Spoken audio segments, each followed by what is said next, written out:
Bonjour à toutes et à tous qui êtes en ligne. Mohamed Diallo. J'ai le plaisir aujourd'hui d'accueillir dans le cadre du Yes au Summit 2022 Monsieur Gaius Yokossi. Gaius Yokossi va intervenir et on va échanger pendant 45 minutes sur des lois, des principes fondamentaux pour réussir à développer son potentiel et faire face à son doute. C'est un sujet qui est extrêmement important en tant qu'entrepreneur, mais surtout lorsqu'on fait partie d'une organisation et d'une entreprise qui souhaite réussir. Et c'est un plaisir de te recevoir, Gaius, pour cette session qui va porter sur des leçons de leadership. On le dit souvent de plus en plus dans nos sessions, ce qu'on fait dans la vie, c'est 20% de technique et 80% de leadership ou de mental. On peut l'appeler comme on le souhaite, absolument, mais c'est véritablement du développement personnel. Et ce que j'apprécie dans ton histoire, si tu me permets de partager un petit bout, c'est cette capacité que tu as eue à pouvoir être employé dans une organisation et en même temps, en parallèle, faire deux choses extraordinaires, obtenir déjà une certification PMP, ce qui demande beaucoup de travail, mais surtout lancer ton activité Baraka Gate en même temps que tu étais employé. Et j'admire véritablement cela parce que je connais énormément de personnes qui souhaitent le faire, mais qui n'arrivent pas forcément à trouver ce temps, ces ressources. Est-ce que tu peux revenir sur cette partie de ton histoire et nous dire comment est-ce que tu as pu le faire ? Merci Mohamed, bonjour à tous et merci de m'offrir cette opportunité pour échanger, pour discuter. Tu poses là une question très intéressante.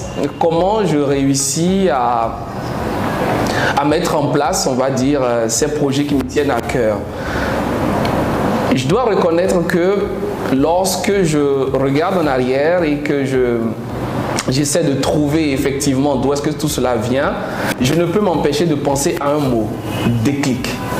Pour moi, il y a forcément quelque chose qui, un jour, emmène une personne, notamment moi, dans ce contexte-là, à se dire qu'il y a urgence à faire quelque chose. Et pour moi, cette date, dont je parle d'ailleurs dans mon livre, le 28 mai 2016, a été un véritable déclic pour moi. C'est-à-dire que je me réveille ce jour-là et j'ai 30 ans. Le jour de ton anniversaire. Le jour de mon anniversaire. Le 28. Je me réveille et j'ai 30 ans. Et ce jour-là, je me dis, voilà, j'ai 30 ans. Et pour moi, ça sonne comme un âge qui réellement m'amène à réfléchir. Parce que 30 ans, c'est-à-dire que je sors de la jeunesse. Je sors de l'euphorie d'avoir un travail, de bosser, d'avoir un salaire, de pouvoir s'acheter ce qu'on veut, d'aller au resto. Et là, ça fait combien de temps que tu travailles? Là, en 2016, je travaille donc déjà au niveau professionnel depuis 5 ans. Très bien. Et bien avant ça, j'ai fait des petites expériences professionnelles par-ci et par-là. Mais déjà, j'ai 5 ans d'expérience au haut niveau. Vraiment à un niveau, on va dire, international. Puisque d'ailleurs, en ce moment, je me retrouve déjà au Sénégal où j'ai été amené à venir en raison de l'entreprise qui me déplace, puisque j'étais au Bénin. Voilà. Donc, je fais une expérience d'expat où je suis donc amené à m'installer au Sénégal et à découvrir l'univers du monde professionnel au niveau international. Donc j'apprécie, j'arrive au Sénégal en 2014, c'est très intéressant, je découvre ce beau pays dont j'ai longtemps entendu parler et je travaille. Donc pour moi, oui, j'ai des collègues, je voyage, j'ai des missions, je voyage en première classe, je rencontre des dirigeants d'entreprise, je vais dans plusieurs pays africains, je travaille sur des projets très structurants où on change la vie de nombreuses personnes. Mais n'empêche que au fond de moi, j'ai comme cette petite voix qui résonne. J'ai comme ce petit message qui m'appelle, cette voix intérieure. Très bien. Et donc ce 28 mai va me permettre d'augmenter le volume de cette petite voix-là, de la laisser davantage s'exprimer et qu'elle me dise qu'au-delà de mes costumes, qu'au-delà de mes cravates, qu'au-delà de mon compte en banque, qu'au-delà de mes voyages, qu'au-delà de mes sorties en resto, il y a quelque chose en moi qui a besoin de s'exprimer. Et donc tu ressens cette voix, tu l'entends plutôt, cette Absolument. voix intérieure qui a envie de s'exprimer. Lorsque tu dis, moi, il y a plusieurs mots qui font écho. Le mot déclic, le mot urgence, le mot aussi, bien entendu, cette date qui est importante. Et peut-être comme moi, tu connais beaucoup de personnes qui ont des déclics, mais qui ne ressentent pas forcément l'urgence. Peut-être comme moi, tu connais aussi des personnes qui ressentent ce déclic et qui ont cette urgence, mais qui en fin de compte, avant de prendre des décisions, vont douter. Et vont rester dans ce doute que j'appelle souvent un doute éternel.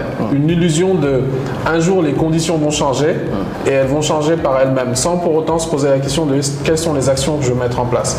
Est-ce qu'à cet instant, le 28 mai, est-ce qu'à cet instant, lorsque tu as tes 30 ans, tu doutes?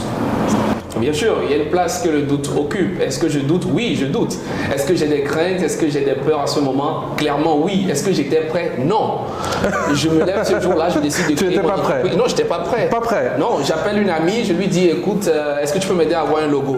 Elle me dit à quoi ça va ressembler, je lui décris un peu et puis elle m'aide. J'appelle une autre amie qui était en ce moment sur le plateau et puis je lui dis, écoute, est-ce que tu peux m'aider à la pause de midi pour qu'on aille faire un tour à la Pix pour que je lance mon entreprise? Elle me dit, ah oui, je lui dis oui, je vais la lancer aujourd'hui, le jour, là, le 28.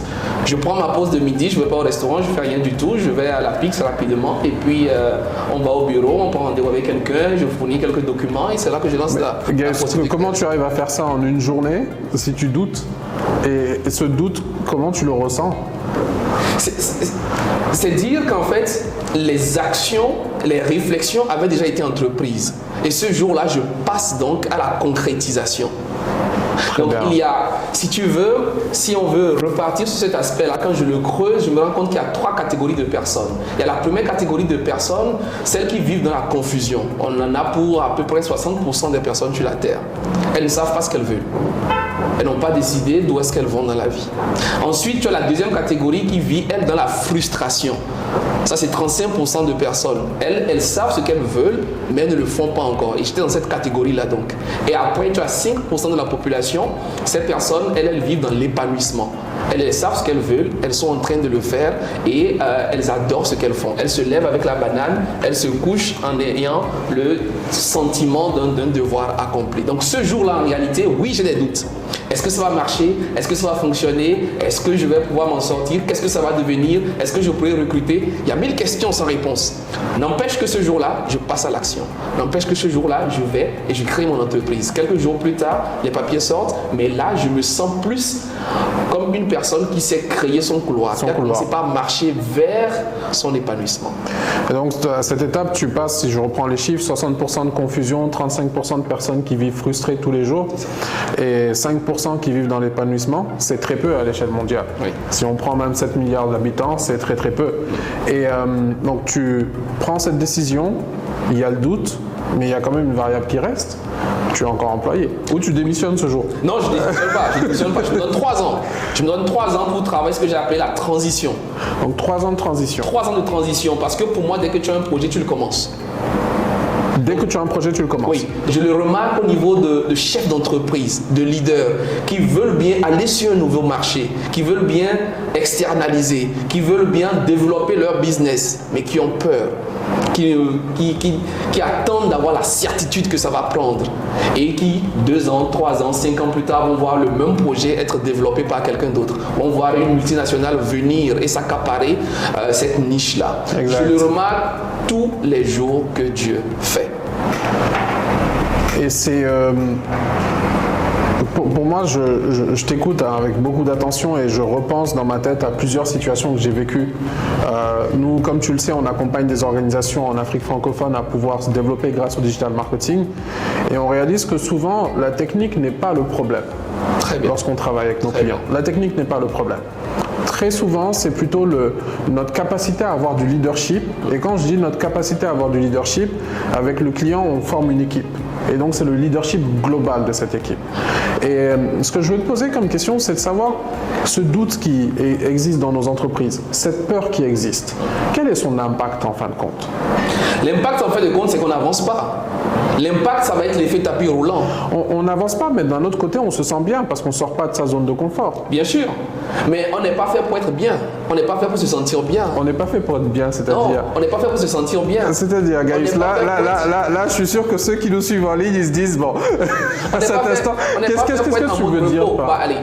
Qu'est-ce que tu veux dire par on n'est pas fait pour être bien? Prenons le cas d'un bateau. Oui, Prenons le cas d'un bateau. Très bien. Où est-ce que le bateau, il est plus en sécurité? Alors, Au port? Quand il est au port. Quand il est au port. Il est amarré. Exactement. Tranquille. Oui. Mais est-ce que le bateau est fait pour être au port? Non, le bateau n'est pas fait pour être au port. Le bateau, il est fait pour transporter des conteneurs. Ou des personnes. Pour aller, pour venir. Exact. Il est fait pour être en mer. Exact. C'est la même chose pour l'être humain. Mais l'être humain, il est bien aussi quand il est au port. Oui, malheureusement, il n'est pas fait pour être au port. Il n'est pas fait pour être garé. Il n'est pas fait pour être à la maison. Il n'est pas fait pour être sous la couette. Il est fait pour apporter des solutions. Il est fait pour transporter des gens, pour transporter des idées, pour transporter des projets. Il est fait pour agir. L'oiseau, où est-ce qu'il est tranquille? Sur la branche. Exact. Mais il n'est pas fait pour être sur la branche. Il n'est pas fait pour être dans le nid. Il n'est pas fait pour être dans la cage. Il est fait pour voler. Il est fait pour prendre de l'altitude. Il est fait pour prendre de la hauteur. Il est fait pour aller le plus haut possible et pour faire voir le magnifique spectacle. Pour aller chercher de l'air, pour aller chercher X, pour aller chercher Y, pour siffler, pour faire écouter la douce mélodie de son cri, pour chanter. C'est pour ça que l'oiseau est fait. Donc si l'oiseau vient se mettre sur la branche, oui, il est confortable, oui, il est à l'aise. Il est à l'aise. Mais il ne va rien faire là, il ne sert à rien du tout là. Au contraire, il va prendre du poids, il va s'atrophier, il va servir à rien. Et dans notre contexte, nous, dans nos organisations, soit on va effectivement prendre du poids, soit on va s'atrophier, mais à un niveau mental. Et justement, on va passer son temps à faire ce qu'on appelle l'effet tapis roulant. C'est quoi l'effet tapis roulant? L'effet tapis roulant, c'est comme tu vas à la salle de gymnastique, et puis tu cours, mais tu ne bouges pas. Tu bouges pas. Donc, à un moment donné dans les entreprises, c'est ce qui se passe. On confond le mouvement et l'impact. Exactement. Du coup, les gens bougent beaucoup, ça fait, on envoie toujours des offres, on envoie des propositions, on fait ci, et puis il y a de l'activité. Et on fait toujours des réunions le lundi matin pour faire le point des équipes, et on fait toujours des réunions de closing, et puis on envoie toujours le point à la direction générale, et puis on fait toujours des conseils d'administration, mais ça ne bouge pas. On a des instances qui créent du mouvement. Oui. On a des instances qui regroupent, mais pas forcément des instances qui font Pas avancer. du tout, on n'avance pas. Et quand on regarde l'entreprise, depuis 3 ans, 5 ans, on n'a pas ouvert de nouvelles agences, on n'est pas allé dans un nouveau pays, on a réussi à conquérir un nouveau marché, on n'a pas lancé un nouveau produit, on n'a pas doublé son chiffre d'affaires, on n'a pas triplé le nombre de clients, on n'a pas eu plus d'impact. Donc finalement, on est là en train de tourner. Et pourquoi cela arrive? Parce que justement, dans les entreprises, les gens ne font pas la différence entre les 3 dimensions du dirigeant. Les 3 dimensions du dirigeant. On va y revenir. Dans quelques instants, je te demanderai quelles sont ces 3 dimensions. Et ce que tu dis me fait penser à cette phrase qui est « ceux qui ne grandissent pas meurent ». Et j'ai l'impression que c'est un principe qui s'applique aussi aux êtres humains. Absolument. Ce qui ne grandit pas ce qui ne grandit pas pour moi, c'est même ceux qui stagnent meurent. En fait. Qui n'avancent pas le plus. Et on comprend que ce soit dans les entreprises ou que ce soit dans les relations humaines ou que ce soit même pour une plante ou pour un... Qui n'avance pas recul. Le seul moyen d'être en équilibre sur une bicyclette, c'est de pédaler. C'est de pédaler, exactement. Ouais. On peut pas être, effectivement, c'est difficile d'être à l'arrêt sur une bicyclette. Exactement. Et les 3 dimensions du dirigeant. Est-ce que tu peux revenir sur ce... Il y a 3 dimensions d'un dirigeant. Il y a la dimension technicien et la dimension manager. Et on va avoir une 3e dimension où malheureusement très peu de personnes sont. C'est toujours les 5%? On est toujours sur 5%? Oui, c'est les 5%. Là, c'est le niveau entrepreneur également. C'est le niveau leader. C'est la personne qui va s'élever au-dessus de son entreprise et qui va regarder le marché, qui va regarder le monde, qui va regarder la compétition, qui va regarder les besoins, qui va regarder les attentes et qui va dire, écoutez, on arrête tout ce qu'on fait, on change totalement. On change, on va là où personne n'est jamais allé. On va ouvrir un nouveau chemin, on va ouvrir une nouvelle stratégie, on va développer quelque chose qu'on n'avait jamais fait. On va arrêter de faire ce qu'on faisait parce qu'il a pris de la hauteur. Il a volé très haut dans le ciel, à l'image d'un aigle, il a regardé. Et il allait chercher un nouveau chemin, un nouveau créneau, une nouvelle niche. Et il va orienter les gens vers là-bas. Et de plus en plus, on a besoin de plus de leaders inspirants et de moins de managers transpirants. Transpirants. Plus de leaders inspirants et moins de managers transpirants. Gaius, on nous suit actuellement en ligne de par l'Afrique francophone, de par le monde. Et on est dans un sommet, le Yasso Summit, qui concerne la croissance des organisations. Il est organisé par By Feeling, nous sommes spécialisés dans le marketing digital, mais on comprend que le challenge aujourd'hui sur notre continent, c'est un challenge de potentiel et de croissance globale. Dans nos organisations, on va souvent voir, et ça rejoint je pense aussi cette idée que tu développais de zone de confort, souvent voir des organisations où la question du potentiel, on l'adresse comme une ressource à limiter. Parce qu'en tant que dirigeant, peut-être qu'on se dit que si le potentiel de mes collaborateurs s'accroît, se développe, peut-être que c'est plutôt une menace qu'une opportunité. Pour moi, c'est un problème, un challenge majeur que nous avons au sein des organisations. Et souvent, lorsqu'on voit par exemple des organisations qui forment les collaborateurs, la question qui est posée, mais c'est pourquoi vous formez en fait ? Vous allez former des collaborateurs qui ensuite vont partir ou qui vont créer leur entreprise. Quel est ton avis sur cette situation? C'est très intéressant. Il y a une dame qui m'a dit mais coach, c'est pas possible. Ton livre, je l'ai acheté, mais si je l'offre à mes collaborateurs, ils vont tous démissionner. Exact. Et ça, je l'entends et je comprends très bien. Et je lui ai répondu ceci. Et c'est un sentiment. En tant que dirigeant, c'est un sentiment. On se dit, lorsqu'on fait grandir, est-ce qu'on fait grandir et qu'il y aura un impact sur sa structure, ou c'est on fait grandir et il y a un impact sur le collaborateur qui ensuite va développer son potentiel ailleurs, l'exprimer. C'est très très intéressant. Je suis chef d'entreprise, donc je comprends bien la problématique et je la vis également. Ce que je voudrais dire par rapport à cela, c'est de voir un peu les choses d'une manière différente. C'est que le collaborateur voit toujours qu'il apprend de son leader. À partir du moment où il a l'impression qu'il tourne en rond, parce que justement le leader tourne en rond et qu'il ne grandit plus, il meurt. C'est clair. Et il part. Et comme il ne veut pas mourir, il s'en va. Donc parfois le départ d'un collaborateur, c'est parce que justement il est arrivé à maturité et qu'il comprend que là, il ne gagne plus rien. Sinon, nous avons plusieurs collaborateurs qui sont quand même assez matures pour reconnaître qu'ils ont besoin de se faire former, de se faire accompagner. Donc, plus ils grandissent et plus ils restent parce que quelque part, ils ont quelque chose à gagner. Ils apportent sueur, transpiration, énergie, motivation, réflexion. En retour, c'est tout à fait normal qu'ils puissent avoir compétences, promotion, revalorisation, respect, considération. Et quand c'est bien fait, ils vont partir, ils vont ouvrir votre succursale ailleurs. Exact. Donc s'il y a ce volet humain derrière l'aspect travail, quelque part le collaborateur, s'il n'est pas le plus grand ingrat, il travaille avec vous pour pouvoir développer votre produit ailleurs. Mais si tout le temps où il veut proposer quelque chose, on lui dit non, il veut suggérer quelque chose, on lui dit non, fais ce que je t'ai demandé de faire, c'est normal que quelque part le soir quand il rentre, il développe cette idée tout seul. Exact. Et qu'il veuille la lancer dans quelques années. Tout en sachant que ces noms souvent rejoignent cette question de la certitude du dirigeant qui ne veut pas sortir lui aussi de sa zone de confort, qui est à bon port parce qu'il est... Et je pense que ce qui est intéressant, c'est qu'on peut se lancer en tant qu'entrepreneur et donc décider d'être dans l'incertitude, mais arriver aussi pour certains entrepreneurs ou pour certains dirigeants ou managers dans une zone de confort et tout de suite se dire comment on fait pour faire en sorte de garder cette position. Garder la position où on reste dans cette dynamique. Exactement, dans cette dynamique, sans pour autant sortir de cette dynamique-là. Généralement, ce qu'on dit, c'est de sortir de sa zone de confort en restant dans sa zone de compétence. Et pour le faire, il y a des activités, il y a des routines, il y a des événements, un peu comme celui-là, ce Yeso Summit qui est vraiment une grosse opportunité pour les chefs d'entreprise, pour se ressourcer, pour avoir un nouvel élan, exact. Pour avoir on va dire, cette relance-là, un peu comme un restart. Exactement. Pour te dire, mais écoute, depuis 3 ans, où est-ce que tu en es? Depuis 5 ans, où est-ce que tu en es? Depuis 1 an, qu'est-ce que tu as fait? C'est fini la pandémie. La guerre en Ukraine, c'est en Ukraine. Mais ici, qu'est-ce que toi tu fais dans ton entreprise? Comment ça bouge? Comment ça évolue? Comment tu la développes? Comment tu la développes? Comment tu anticipes? Ton dernier chiffre d'affaires, tu l'as célébré, voilà. Où est-ce que tu en es? Est-ce que tu multiplies? Ou est-ce que tu es plutôt en pleine récession? Est-ce que tu es en train de fermer? Parce qu'on ne ferme pas un jour. C'est une pente descendante. C'est un process. C'est un process. C'est un process. Donc l'idée, c'est de se maintenir dans une certaine dynamique. Et pour cela, la base, c'est la croissance de l'entrepreneur. On ne peut pas lancer l'entreprise au-delà de l'entrepreneur. L'entreprise ne peut pas croître au-delà de la capacité de son entrepreneur. Ce n'est pas possible.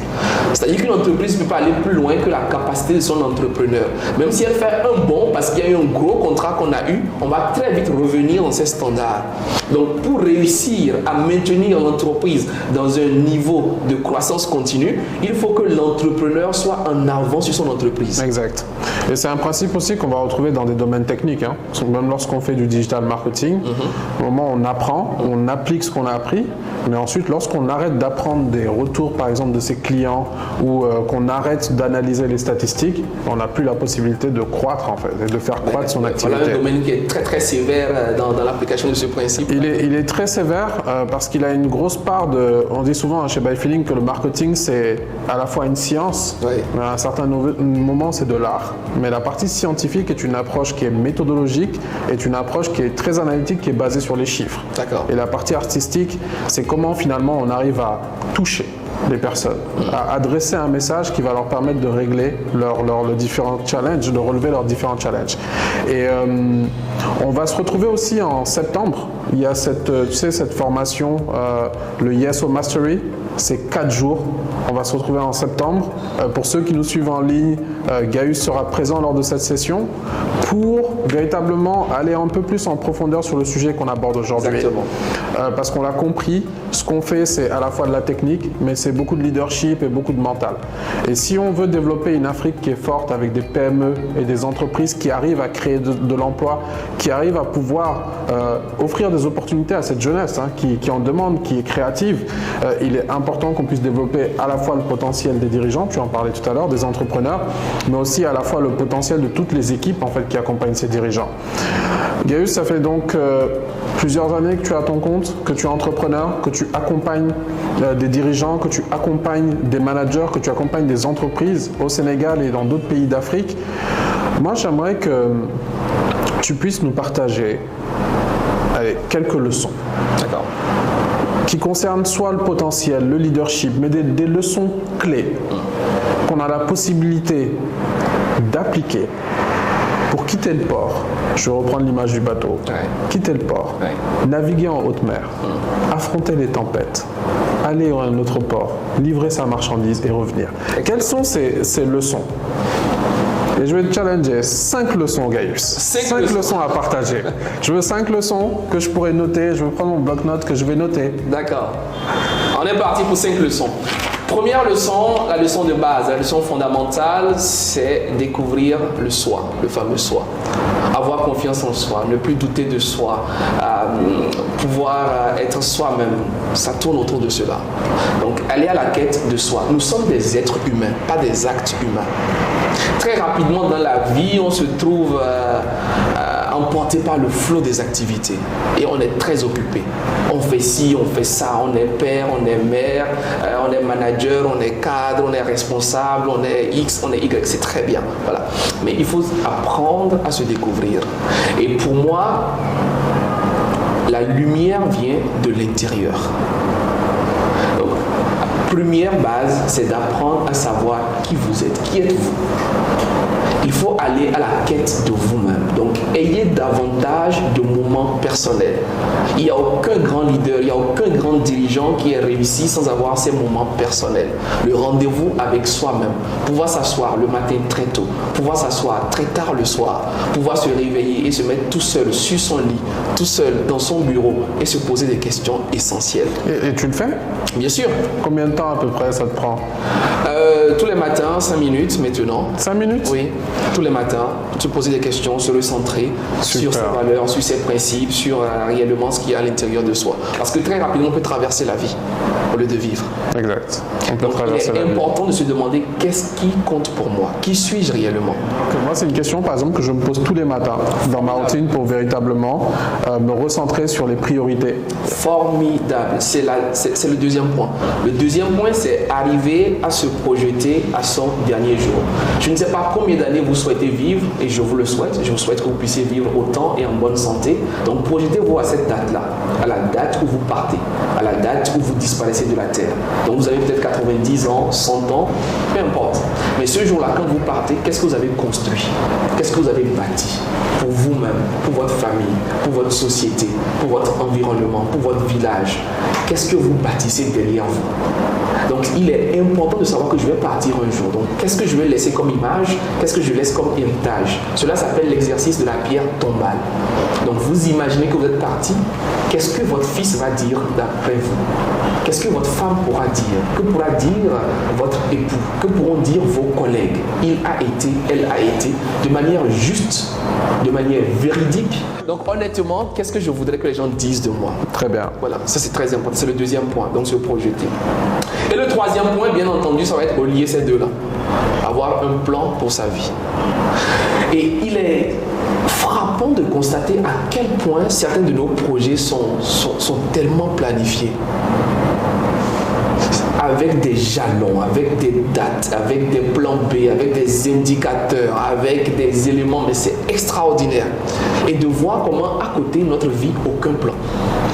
Exact. On entreprend des entreprises, on n'entreprend pas forcément la plus grande entreprise qui est sa vie. Qui est sa vie. Ouais. Donc c'est avoir un plan pour sa vie. Voilà où je vais à 90 ans. Voilà où je vais habiter. Voilà ce que je vais avoir comme revenu. Voilà ce que je vais avoir comme niveau de vie, etc. Quel est mon plan?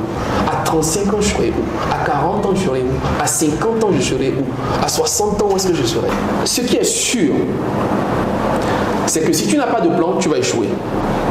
Et donc, est-ce que la certitude qu'on a par rapport à nos plans, par rapport à... Tu sais, des fois, il y a des personnes qui vont te dire ce n'est pas encore le moment. Je laisse, les choses vont se faire. Les choses vont changer par elles-mêmes. Est-ce que ce n'est pas finalement une illusion qui nous emprisonne? C'est une grosse illusion. C'est ce que j'appelle l'île du un jour. L'île du un jour. Oui, il y a des gens qui vivent sur cette île-là. Ouais, l'île du un jour. Un jour je serai, un jour j'irai, un jour je ferai, un jour je vais lancer, un jour je vais acheter, un jour j'irai la voir, un jour je vais l'appeler. Jusqu'au jour où tu arrives, comme disent nos amis ivoiriens, au village de Si tu savais. Ouais. Et après, tu aurais fait. Bah oui, l'île du un jour, quand on y arrive, elle se transforme en la réalité de regrets. C'est des regrets et des regrets. Donc, même si vous avez un projet que vous dites que ce n'est pas encore le bon moment, je peux comprendre qu'il peut y avoir des contraintes. Mais dans tous les cas, il faut prévoir cela. Donc, je le fais dans 6 mois. Mon premier livre, je le sors dans 8 mois. Mon entreprise, je la lance dans 2 ans. Je la lance quand j'aurai 41 ans. Je vais commencer mon prochain diplôme, je sais pas moi, l'année prochaine. Et je mets la date. Et je travaille pour que cela se fasse. Donc, ce n'est pas non, oui, ce n'est pas encore le moment, mais le bon moment, c'est quand? Tu fixes une date et tu fais en sorte que cela se passe. Parce que si tu ne t'engages pas, rien ne se fera. Donc tu as besoin réellement de planifier, d'écrire. Et ce plan-là, tu vas le réajuster. Ce qui est intéressant, c'est quoi? C'est que lorsqu'on se fixe des objectifs et des ambitions, le plan, on ne le maîtrise pas. Donc on reste flexible sur le plan, exact. sur la stratégie. Hein? Sur le moyen d'y arriver. Exactement. Mais le résultat, on tient bon. On est imbattable sur le résultat.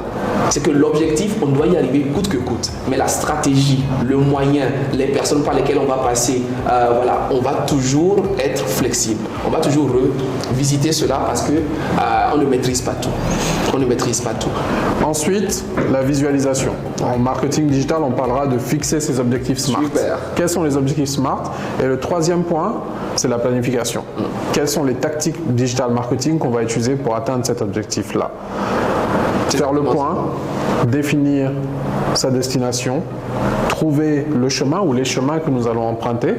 Et dans ce que tu dis, j'entends des chemins qui peuvent évoluer au fur et à mesure. Parce que lorsqu'on sort le matin et qu'on prend sa voiture, on ne sait pas forcément s'il y aura des embouteillages. Quelles sont les 2 autres leçons que tu partages? 4e leçon, investir sur soi. Très bien. 4e leçon, investir sur soi. Nous sommes en mars, premier trimestre de l'année. Je ne sais pas combien vous avez déjà investi sur vous. En termes d'argent, de temps? Oui, mais comparons déjà aux investissements qu'on fait généralement pour son branding, pour son Ah oui, ok. Combien j'ai investi dans ma veste et combien j'ai investi en formation? Mais Gaius, c'est pas la même chose. Lorsque j'investis dans une veste et que je sors dans la rue, tout le monde me dit que je suis bien habillé. Ouais. Mais la formation, qui va savoir que j'ai fait une formation? Excellent. Voilà pourquoi on est parti du point 1. Soit. Et en réalité, le point 1 permet de déconstruire l'idée du paraître.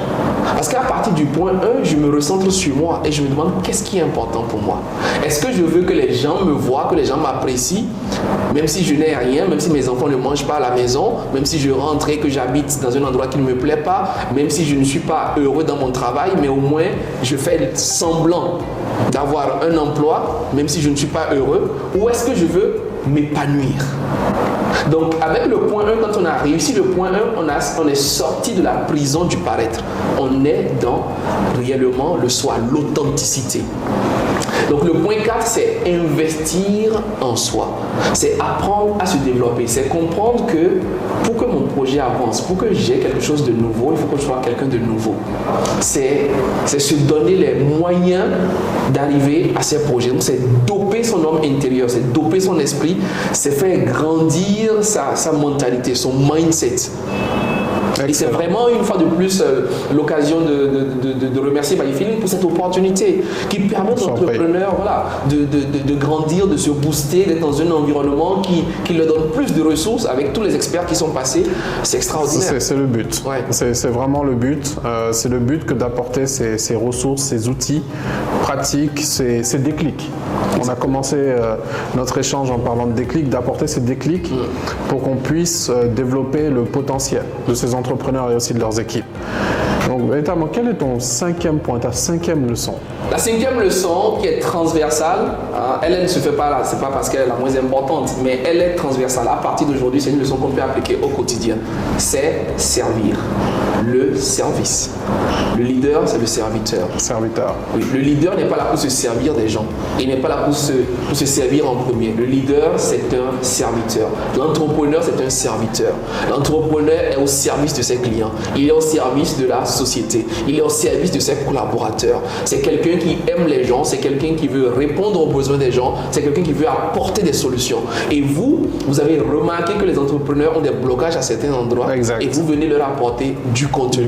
Vous venez leur apporter des ressources, de la stratégie. C'est exactement cela. C'est se mettre en situation de ne plus chercher forcément à gagner, mais à se dire qu'est-ce que les gens auront. Devenir cette personne-là qui apporte un agent additionneur, quelqu'un qui apporte des ressources aux gens, quelqu'un qui aide les gens, quelqu'un qui... Et ce qu'on peut apporter aux gens, c'est d'abord immatériel. Quand on dit servir, aider, accompagner, soutenir quelqu'un, tout de suite, on pense à l'argent. Alors qu'en réalité, voilà, les plus grandes ressources, elles sont immatérielles. Apporter à quelqu'un un sourire, c'est ça. Sans prix. C'est gratuit. Apporter à quelqu'un un compliment. C'est ça. Oh, Mohamed, tu es rayonnant aujourd'hui. Mohamed, j'aime bien. Mohamed, tu es X, tu es Y. Mohamed, tu m'inspires. Merci. Mettre un commentaire là où vous êtes. Exactement. Faire un partage par rapport à cette émission, c'est une contribution. Exact. C'est un partage. C'est servir quelqu'un d'autre qui va écouter, qui va entendre, qui va liker, qui va voir, qui va grandir. Donc, c'est toujours se mettre désormais en mode comment je peux aider quelqu'un. Je le partageais la dernière fois et puis il y a un participant à un séminaire qui m'a dit ceci. Il me dit, mon père m'a toujours dit, si tu rentres le soir et que tu ne peux pas retrouver dans ton esprit quelqu'un que tu as aidé dans la journée, ne te couche pas. Va dans la rue, ressors et assure-toi d'aider quelqu'un avant de venir te coucher. Sinon, ce serait une journée perdue. Vous imaginez cette leçon, pour moi, elle est extraordinaire. Assure-toi tous les jours d'avoir aidé quelqu'un. Elle est magnifique, cette leçon. Elle est magnifique et dans ce que tu dis, j'ai l'impression que finalement, ce passage de ces personnes, plutôt du stade, je dirais, où on est dans la confusion, à la frustration et à l'épanouissement, j'ai l'impression que ce passage, c'est un changement de question. Très bien. De la question où on pourrait se dire, comment je peux faire pour être apprécié par les autres? Pour moi, c'est peut-être la question qu'on se pose lorsqu'on est confus, lorsqu'on est frustré, à la question, comment je peux faire pour servir les autres? Comment je peux faire pour être utile aux autres et à ma personne. Exactement. Excellent. Allez-y tout de suite, inscrivez-vous sur le site de By Feeling, cliquez sur Yes or Mastery, profitez de l'offre du moment, ça va être extraordinaire, exceptionnel. Gaius, merci encore. Comme toujours, c'était extraordinaire. Merci pour ce partage. Merci à vous. Tu nous as amplement servi. Merci. Merci, à bientôt. Merci Gaius pour la qualité des contributions et des outils que tu apportes. Aujourd'hui, nous avons la chance d'avoir des personnes qui sont connectées au Sénégal et en Afrique francophone et de partout dans le monde. Et ces différents outils vont être utiles, j'en suis sûr, pour que chacun puisse exploiter son potentiel au maximum, car c'est de cette manière qu'on pourra construire des entreprises qui sont performantes. N'oubliez pas, en septembre, nous aurons le Yeso Mastery. Lors du Yeso Mastery, on aura encore plus de Gaius Yokossi pendant 4 heures de temps et il va nous faire un atelier qui sera juste extraordinaire. Rendez-vous en septembre, rendez-vous sur le site de BuyFeeling pour vous inscrire tout de suite et profiter de l'offre promotionnelle pour le Yeso Mastery. Prenez soin de vous, à très bientôt.